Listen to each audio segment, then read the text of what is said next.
Hola, ¿qué tal? ¿Cómo están todas? ¿Cómo están todos? Es un placer tenerlos una semana más por aquí en este canal donde ya saben que no hacemos otra cosa que no sea hablar de libros, y ese plural hoy no es una casualidad porque en efecto hoy vamos a hablar de muchos libros de terror. Ya saben que mi nombre es Jonathan Frías y hoy hablamos de terror a la mexicana. Hoy vamos a estar recomendando algunos libros de terror, algunos libros de fantasmas escritos por escritoras y escritores mexicanos, porque seguimos en este mes donde las brujas y las calaveras inundan las calles y donde todo nos invita a bailar con los monstruos.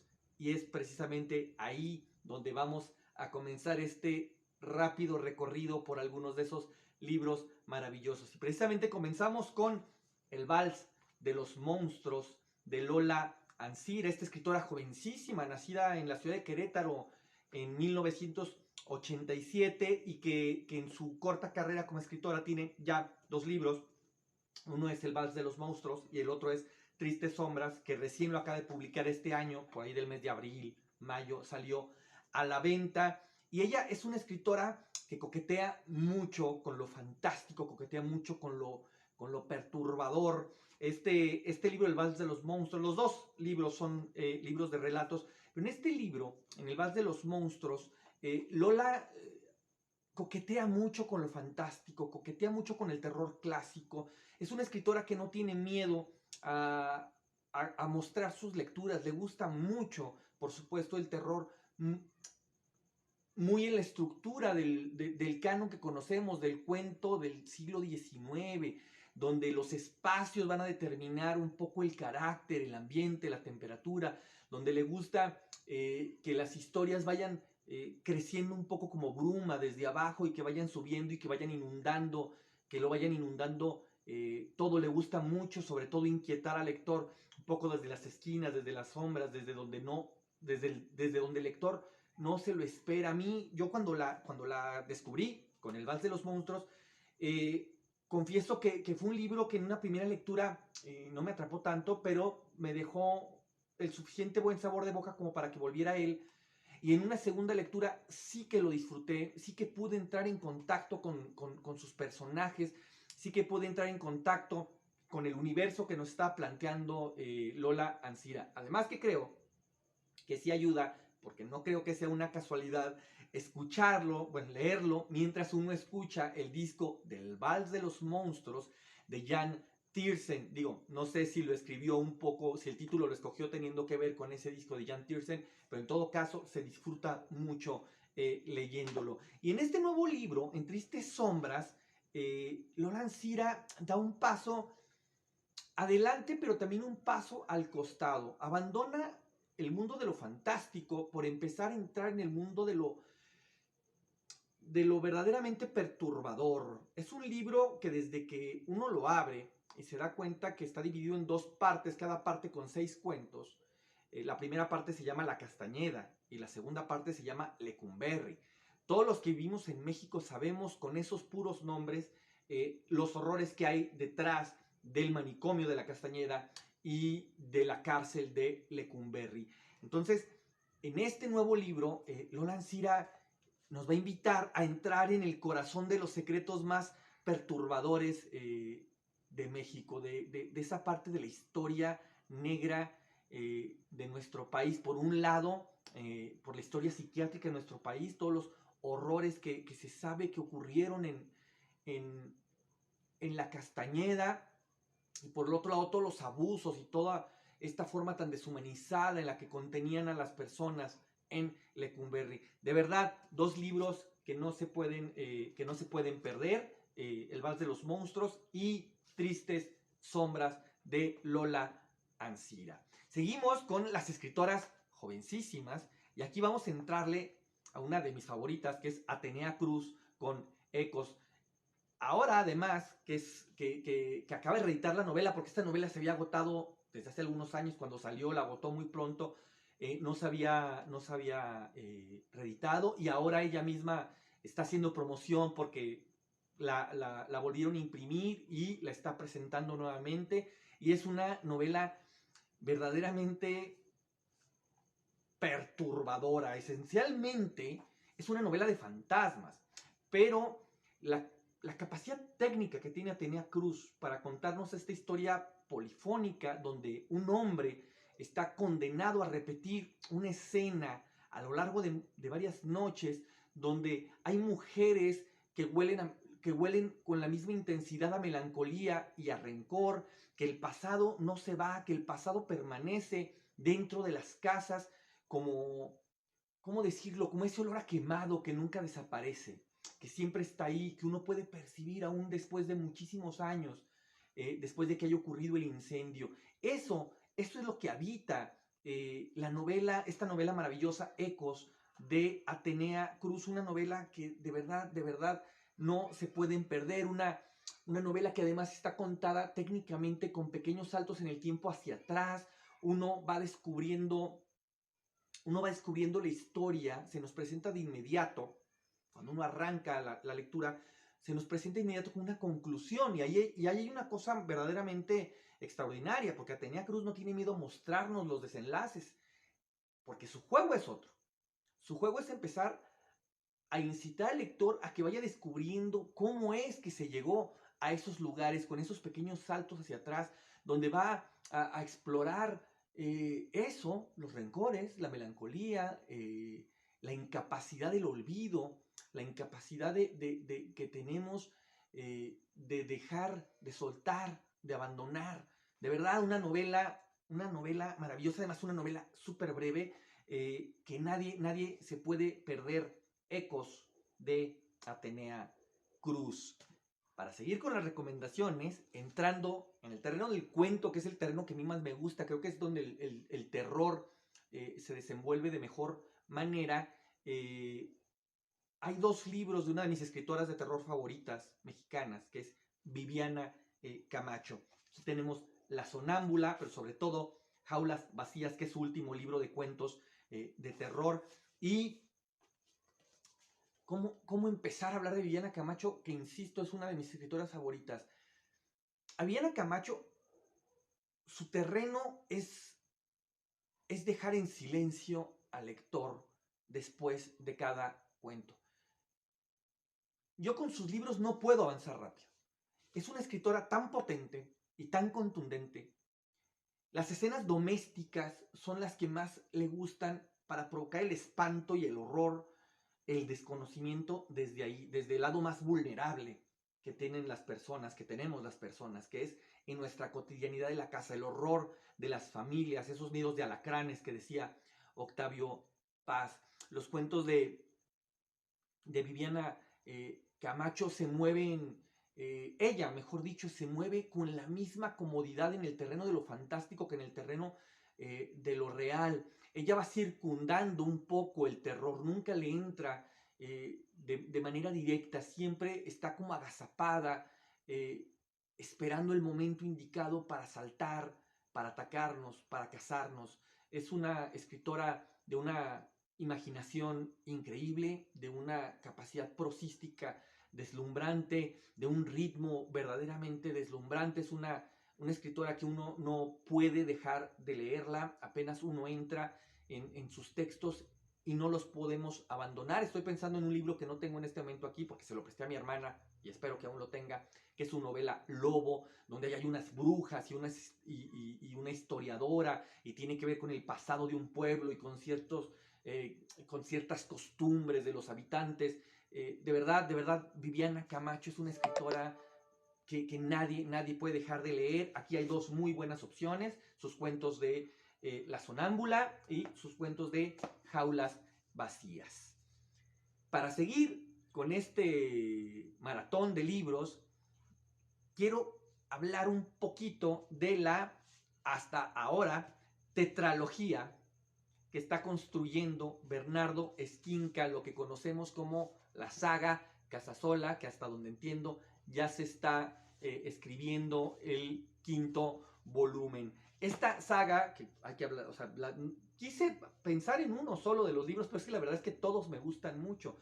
Y toda comienza con La Octava Plaga, un libro donde justamente una plaga casi que de órdenes bíblicos va a asolar la Ciudad de México. y Casasola, un tipo venido a detective, va a empezar a entrar en este mundo misterioso, sobrenatural, que subyace en las calles de la Ciudad de México, en las colonias viejas de la Ciudad de México, para empezar a identificar qué está pasando. Tiene que ir descubriendo qué es lo que está desatando estas plagas.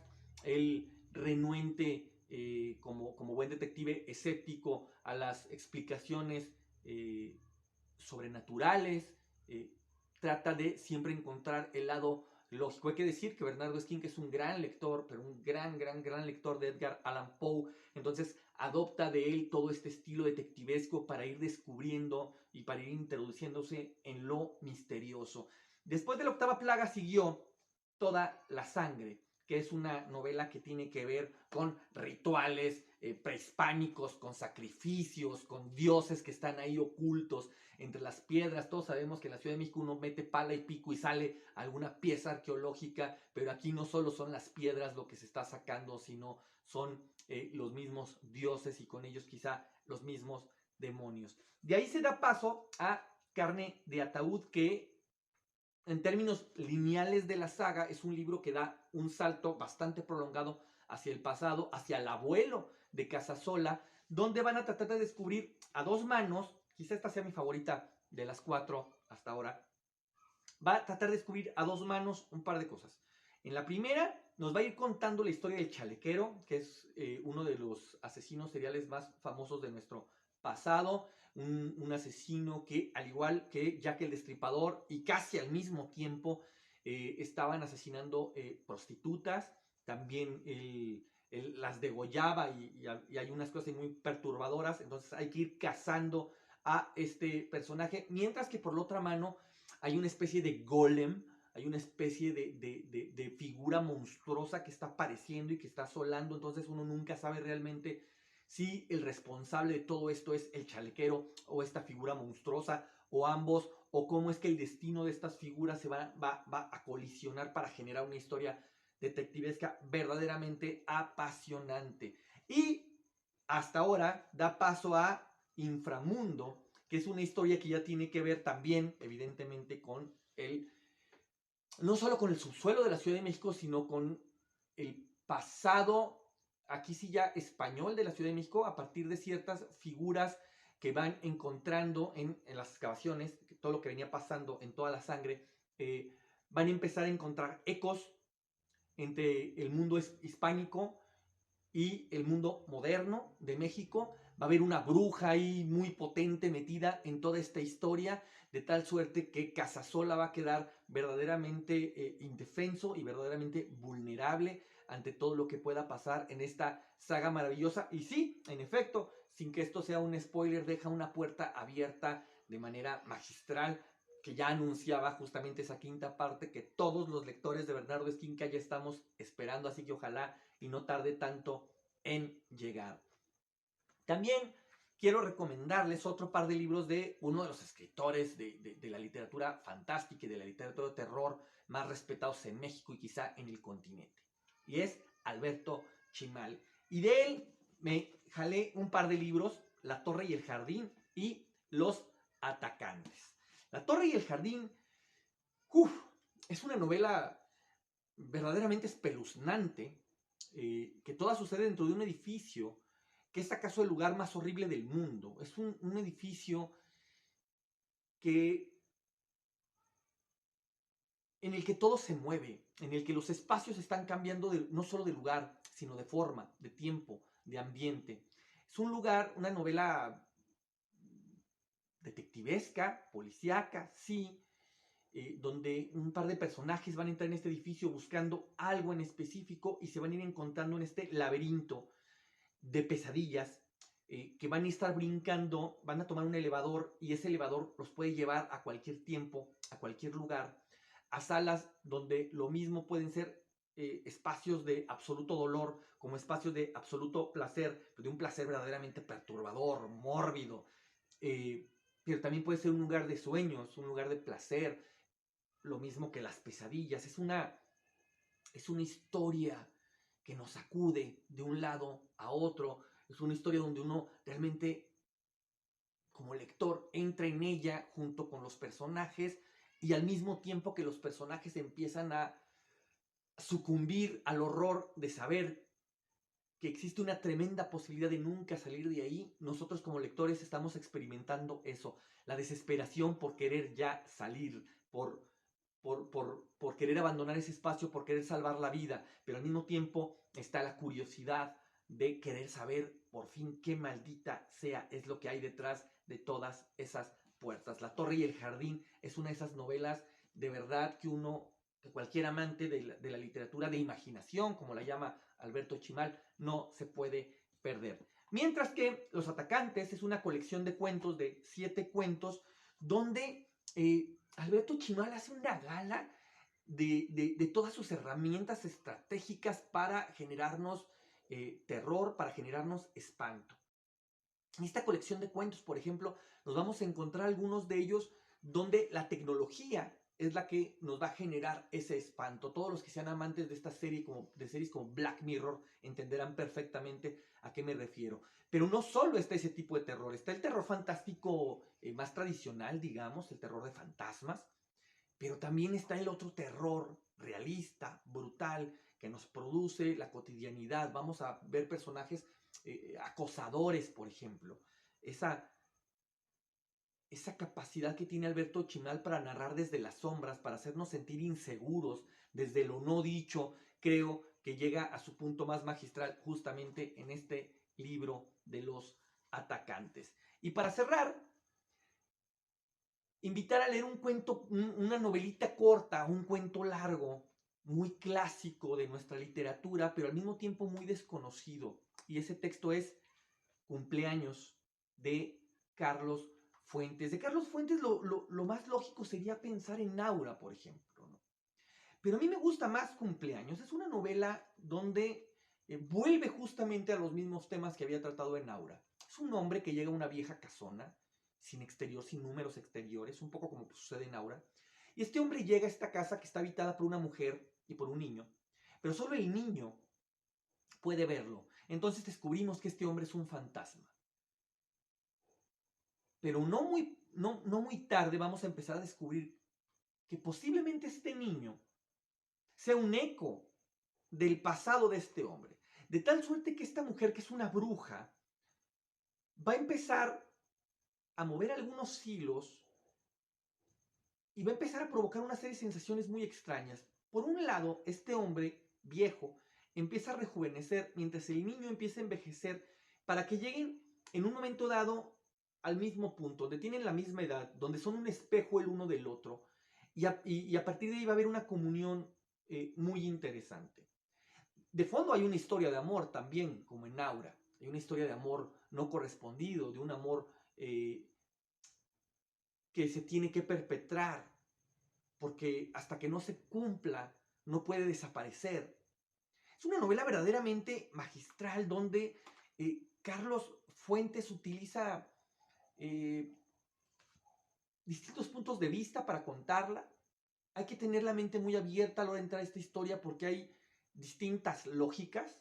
Se nos narra desde distintas lógicas. Hay un tiempo suspendido que nos impregna de inmediato. Aquí los personajes sí son muy claros, sí son ellos, a diferencia de Aura, donde el personaje principal es un tú, como en las Meninas de Velázquez, es el lector, el que está dentro de la historia y es el lector al que le están ocurriendo las cosas que pasan en esa vieja casona de la calle de Donceles. Aquí no, aquí los personajes están bien puestos, tienen los pies, iba a decir bien sentados en la tierra, aunque eso no sé si sea exacto por su inmaterialidad, pero sí están conscientes en todo caso del lugar en el que están, del tiempo en el que están, sí están conscientes de este entramado de tiempo, este entramado de recuerdos en el que están totalmente enredados y ellos tienen que caminar este laberinto para poder salir de él, para poder salir de este hechizo. Nada, hasta aquí me quedo, me callo. Díganme ustedes cuáles son sus historias de terror favoritas escritas por un mexicano o por una mexicana. Cuéntenme qué historias de fantasmas los están espantando por ahora. Ya saben, si les gustó este video, un like ayuda un montón. Si comparten este video, ayudan a que esto llegue a muchísima gente. Y si no están suscritos, ya saben, a darle con todo, pero con todo, al botón de la campanita. Mi nombre es Jonathan Frías y nos vemos la siguiente semana todavía con más libros de terror. Cuídense.